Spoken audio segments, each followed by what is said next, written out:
right before I started this video, it was a video, I think it's Mills, right? You withstood so long that now you're at the point where your enemies are starting to respect you. I bet. I'd imagine that to be true. I respect them. I mean, they've given a valiant effort, to say the least. I would say so. You know, I've made videos about this before. You have to demand respect in this world, or they're gonna eat you up and spit you out.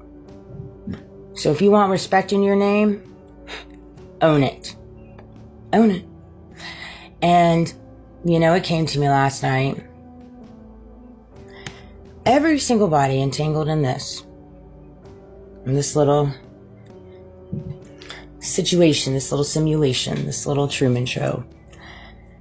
I was having this conversation with God last night. Knowing everything that I know now, and everything that I've pieced together, and that I can prove, and in due time I will, I still would never want anybody else's child to go through what my child and myself have gone through. Not even my worst enemy. I would never want any child to go through what my son has gone through. Intentionally. By my very own government. And I would never want those on the opposite screen and on my little devices and doing all your stuff in the back end and running all these organizations and the underground things, because I know y'all got kids. I would never want your kids to go through the things that you have inflicted on me and my son. Never. Everybody in my past, all my past friendships, my past companies, all your little entanglements, all your little setups, plot schemes, all your manipulated conversations with me, all these little things. All these little things. You did the most. And you did very good. You had me fooled for a long time. I would never want you to go through that. And I would never want your kids to go through that. And so that is why I carry such a strong foundation with my relationship with God. Because as I say this to you, it's not a matter of me just saying it because I feel like it needs to be said. I feel it. I embody it.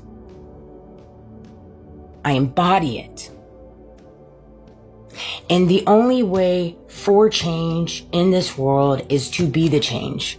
Meaning, you walk through a treacherous life. You walk through many obstacles. You walk through all these different things. You then take it on the chin. You move through it. You grow through it. You elevate through it. You evolve through it. You strengthen from it. And then you do it and you learn from it. And then you don't go into the world and pour more into it. You don't do that. You're literally just counteracting. You're being counterproductive. And I just refuse. Nobody deserves to walk through what I have walked through. No one. And so I felt compelled. So yeah, put respect on my name, my little lovers out there, my little ops. Good, you should. That time is here. So, man, I had so many dreams last night. When they put you in an industry, then you pick up on their corruption, funny money, and creative business models. That is so funny now. Now I've moved over into the operation where, like, the jobs that they do allow me to work at, it takes me not even a couple of weeks, maybe even a month, where I start picking up on things. It's like they put me in jobs, they put me in circumstances, they put me in simulations to concrete their narrative, concrete things that they say, concrete all this stuff, right? And so they set up all these plots, plans, and schemes. But then while I'm there, and as all these things that they're coercing and doing around me never prevail, I'm picking up on things like their unique business models, their funny money, their underground way, their culture, And it's just like, golly, guys. How people conduct their business is how they conduct their business. I'm not here to judge people on how they conduct their business.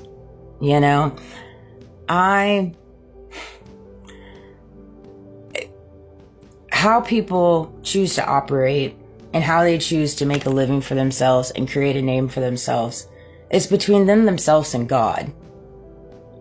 It's just not something that I'll ever understand. And so when I don't understand something and I start realizing it's something I'm never going to get an answer for, I just give that to God. Like, okay, these are things I'm not going to understand, God, so I'm just going to give that to you. That's for you to hold on to. I can't worry about that. And so that's how I look at things. Like, even when I figure out things in reference to people's decision making and like, why would they do such things? Why would people do such heinous activities? I don't know. These are things I'm never going to know. So I just give it to God. I give it to God and he handles it. And once I give it to him, it's no longer my worry. Let's see here. No one carries obligation with anyone outside of themselves. The real God, source, most high, Jesus, spiritually, etc. I'm not obligated to anyone outside of myself doing right for myself, my son, my faith, operating in my values. I don't move to adopt other values. I respect others and their views, but I will not adopt them for mine. That was something I saw yesterday in reference to obligation. I am not obligated to anyone. I'm obligated to myself. I'm obligated to my morals, my values, my integrity, my faith, my religious beliefs, my spirituality, my ethics, my values.